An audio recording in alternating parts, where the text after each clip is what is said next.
Hi friends, ఇదిగోండి మా papaya మొక్క. ఇప్పుడిప్పుడే పిందెలు వస్తూ ఉన్నాయి. ఈ కిందగా ఉందని ఇది కూర వండేసుకుందాం అనుకుంటున్నాము. ఇది చిన్నగా ఉంది, బాగుంది. ఈ రోజు కూర వండేసుకుంటాము.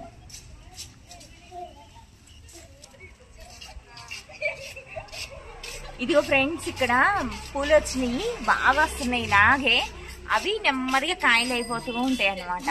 గుత్తులు గుత్తులుగా కాయలు వస్తాయి. చూడండి అసలు ఎంత బాగున్నాయో. ఇదిగో ఇది ఇంకొక పపాయ అండి. ఇది ఇంకొక చెట్టు. దీనికి కూడా కాయలు బాగా ఇప్పుడిప్పుడే వస్తున్నాయి, అన్ని చక్కగా వస్తున్నాయి. ఇది పెద్దగా ఉన్న కాయని ఇది కోసి కూర వండేసుకుంటాం. ఇప్పుడు ఈ 2 కాయలు సరిపోతాయి ఒక రోజు కూరకి.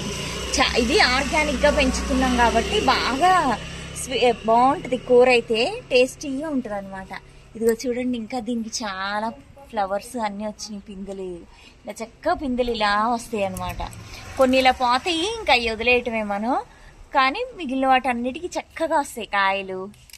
పూలన్నీ చక్కగా కాయలు అవుతాయి. మనం 15 డేస్కి ఒకసారి ఫెర్టిలైజర్స్ ఇస్తూ ఉండాలి. ఇస్తూ ఉంటే బాగా వస్తుంది మొక్క.